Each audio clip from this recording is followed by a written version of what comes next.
ছিলেন আমাদের এলাকার জনাব এম কে আনোয়ার। তো ওনার সামনে যদি ওনার প্রশংসা করা হইতো উনি একটু মন খারাপ করতো, আবার পরে বলতো যে যদিও পাম তবু আরাম। তো গ্রিন বয়সের সুমন আমার সম্পর্কে মনে হয় একটু বাড়িয়ে বলেছে। যাই হোক, এটা তার বদান্যতা। তার কথা যদি বলি, আমি যেহেতু তাকে আগে থেকে জানি, সে কখনো ক্লান্ত হয় না। আমরা নিজেরও অবাক হয়ে যাই যে একটা না সে পরিশ্রম করে যায়। তাকে পাম দেওয়ার জন্য কিন্তু বলছি না, এটা আমার সামনে যারা আছে তাদেরকে উৎসাহিত করার জন্য। আমি দুটো গানের কথা বলবো।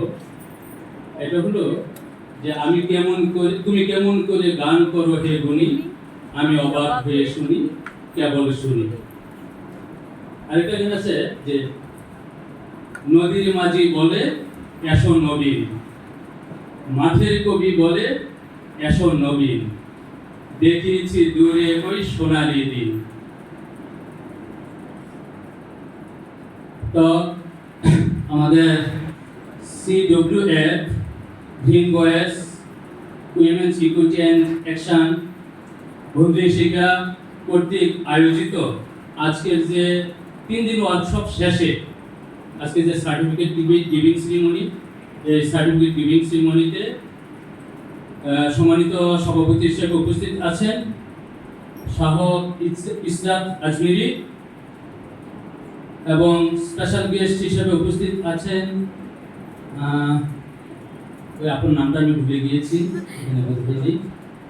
সে আপা, এবং যার কথা না বললেই নয়, সংসদের এত ব্যস্ততা সত্ত্বেও, রাষ্ট্রীয় দূরদায়িত্ব থাকা সত্ত্বেও আপনাদের ডাকে সাড়া দিয়ে যিনি এসেছেন, আজকে চিফ গেস্টের আসন অলঙ্কৃত করেছেন জনাব আনিসুর রহমান, মাননীয় সংসদ সদস্য মাদারীপুর 3। আমি আমার পক্ষ থেকে ওনাকে ধন্যবাদ জানাচ্ছি এবং কৃতজ্ঞতা জ্ঞাপন করছি এই জন্য যে ওনারা যদি আসেন তাহলে নতুন প্রজন্ম উৎসাহিত হবে, আগ্রহী হয়ে উঠবে। এবং আমি যে কথাগুলো বলেছি, গানের কবিগুলো বলার এই কারণে বলেছি এই জন্য যে একটা লাইন আছে যে দেখেছি দূরে ওই সোনালি দিন। তা আমরা কি সোনালি দিন বেশি দূরে দেখতে চাই না কাছে দেখতে চাই?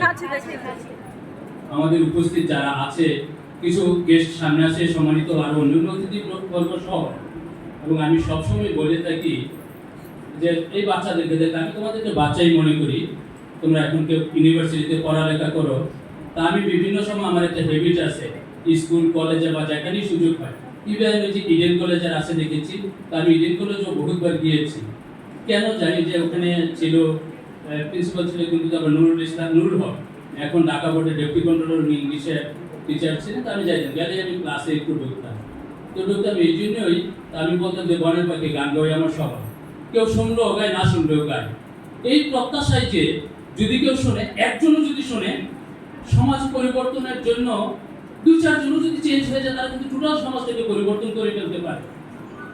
তো আমাদের আবার এটাও ক্লাসে বোঝায় বলি, যদি 2-4 দিন পড়াই যে তোমরা এখানে যেহেতু মেয়েদের সংখ্যা বেশি, ছেলেদেরকে বলতাম একভাবে, মেয়েদেরকে বলতাম একভাবে, যে তোমরা আমার বায়োলজিক্যাল ডটার নাও হতে পারো, কিন্তু তোমরা আমার আত্মা থেকে উৎসাহিত সন্তান, সুতরাং আত্মা কষ্ট পাই এমন কিছু করবে না। ঠিক তোমাদের বেলা একই কথা, যে তোমরা আমাদের বায়োলজিক্যাল ডটার অথবা সান নাও হতে পারো, কিন্তু তোমরা কিন্তু আমাদের সন্তান। তোমাদের ঘিরেই আমরা স্বপ্ন দেখছি, আগামী দিনের স্বপ্ন। এই যে পাবলিক স্পিকিং এর উপর 3 দিন ওয়ার্কশপ হয়েছে, লিডারশিপের উপর হয়েছে, তা আমি যখন দাঁড়াচ্ছি তখন আমার ভয় লাগছিল যে আমি যে কথা বলছি কিছুক্ষণ পরে তারা নিজেরা বলবে যে ওনার তো পাবলিক স্পিকিংটা হয়নি। তো বিষয়টা অনেকটা এরকমই। পাবলিক স্পিকিং অত্যন্ত গুরুত্বপূর্ণ, কিন্তু এটি জবকে, এটি সমাজকে অনেকভাবে নাড়া দিয়ে দিতে পারে। একটি কথা আব্রাহাম লিঙ্কন তার গেটিসবার্গ বক্তব্যতে, আমার যদি মেমোরি বিট্রে করে না করে, 1963 তে বোধ হয় উনি বক্তব্যটা দিয়েছিলেন। তো গেটিসবার্গে যে বক্তব্যটা দিয়েছিলেন, এর আগে 2 ঘন্টা কথা বলেছিলেন। 2 ঘন্টা বিভিন্ন মানুষ কথা বলেছিলেন, আর উনি কতক্ষণ বলেছিলেন? 2.5 মিনিট। 2.5 মিনিটে 273 বা 280 এরকম 273টা শব্দ উচ্চারণ করেছিলেন 2.5 মিনিটে। এই 2.5 মিনিটের বক্তব্য কিন্তু সারা পৃথিবী ব্যাপী আলোড়ন সৃষ্টি করেছে, এবং কৃতদাস প্রথার যে একটা অবলম্বন হওয়া, এটা তো গুরুত্বপূর্ণ ভূমিকা রেখেছে। তিনি এসে কি বলেছিলেন?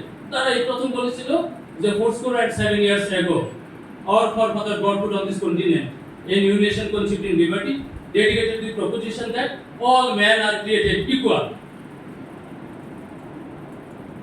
জন্মের উপর কি কারো হাত আছে? না।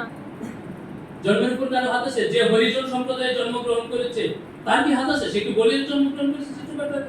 যা আমাকে ওখানে জন্ম দিও,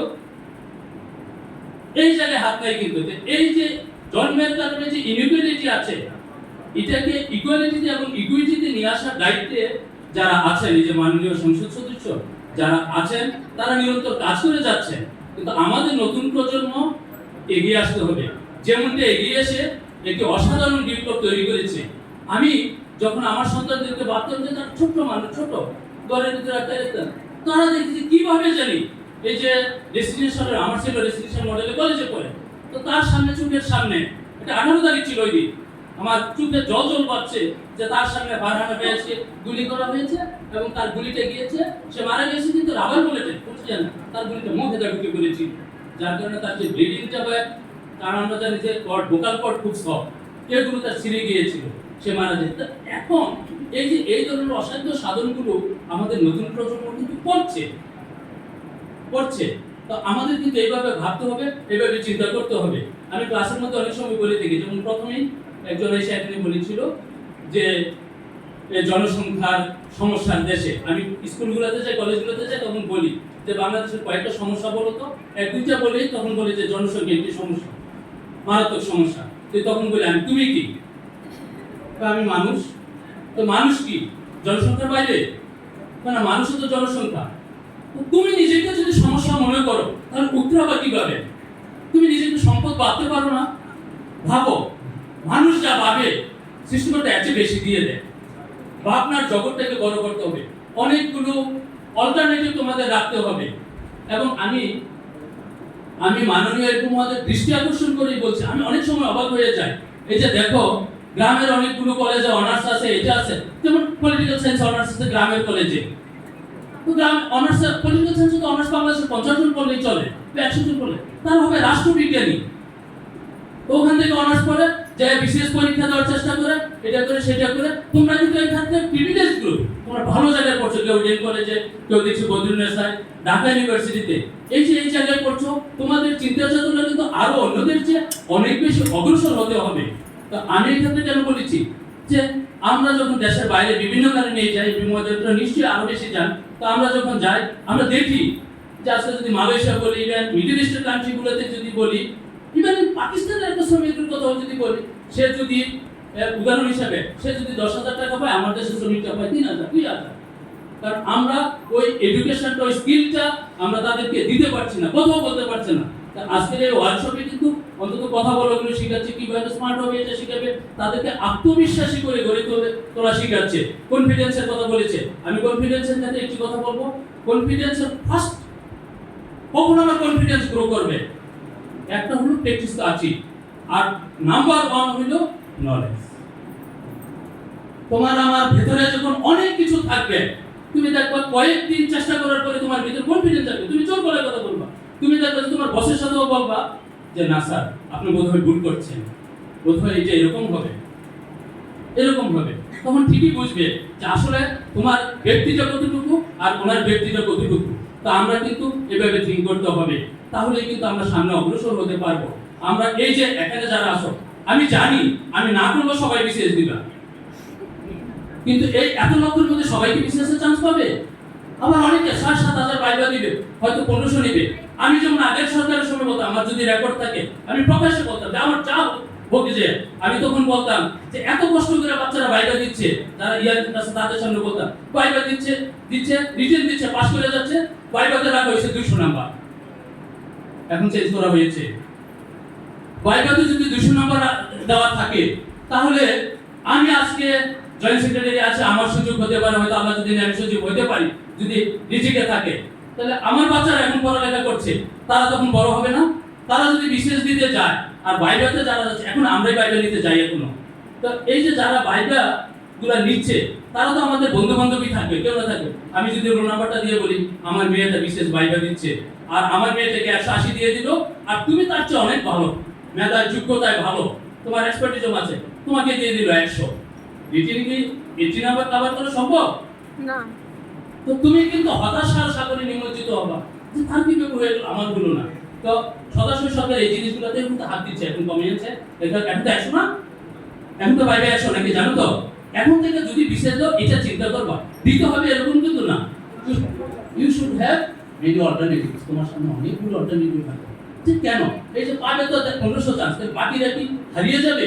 নো, অল্টারনেটিভগুলো তোমরা খুঁজবা। আজকে যেহেতু কতটুকু বক্তৃতা দেওয়ার সুযোগ নেই, আমি তোমাদেরকে একটু সেন্সিটাইজ করতে চেয়েছি। আমি শুধু আমাদের সংবিধানের কথা বলেই বলবো, যে আমি অনেক সময় বলি 1972 সালে তো আমাদের সংবিধান রচনা হয়েছে, তাই না?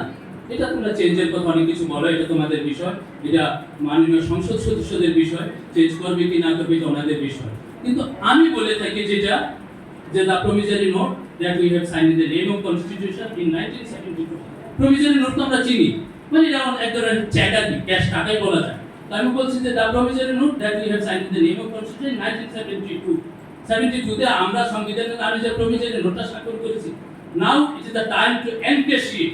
সময় কিন্তু একেবারেই কম হয় না, কালের আবর্ত হয়তো অল্প সময়, কিন্তু আমাদের স্বাধীনতার আবর্ত যদি চিন্তা করি খুব বেশি কিন্তু না। সিঙ্গাপুর কিন্তু আমাদের সময় স্বাধীন হয়েছে, একই সময় কাছাকাছি সময়ে স্বাধীন হয়েছে, তাই না? তারা কোথায় চলে গিয়েছে আমরা কিন্তু যেতে পারি না অনেকগুলো কারণে। তাই এই সময় কিন্তু এখন আসছে, এটা এনকেশ করা দরকার। তাই এই এনকেশ করবে যে আমাদের সংসদীয় মহোদয় যারা আছে তারা অগ্রণী ভূমিকা পালন করবে। কিন্তু আমি এক্সপেক্ট করি তাদের কাছ থেকে, এই যে তোমরা যারা আছো, আমি যে কথাটা বলেছি আগে যে দেখেছি দূরে বই সোনালি নীল, আমার সন্তানেরা তোমরা এই দায়ভার বহন করবা। আমি সবসময় বলে থাকি যে আমি একটি স্বপ্ন দেখি, যে আমার একটি ড্রিম আছে। কোন ধরনের ড্রিম? আমি আমার নিজের উদাহরণ দিয়ে বলি, চাই 3 কিডস, আমার 3টা সন্তান আছে, যে আমার 3টা সন্তান আছে, যে আমি এমন একটি স্বপ্ন দেখি, they will not be judged on the basis of my name, my fame, তারা জাজ হবে না মাই ওয়েলথ। আমার যে 3টে সন্তান আছে তাদেরকে কখনো আমার ওয়েলথ, আমার নেম, আমার ফেম দ্বারা তারা জাজ হবে না। they will be judged on the scale of justice, ন্যায়পরায়ণতার ভিত্তিতে তারা জাজ হবে। এরকম একটি সুন্দর সমাজ বিনির্মাণের স্বপ্ন আমি দেখি।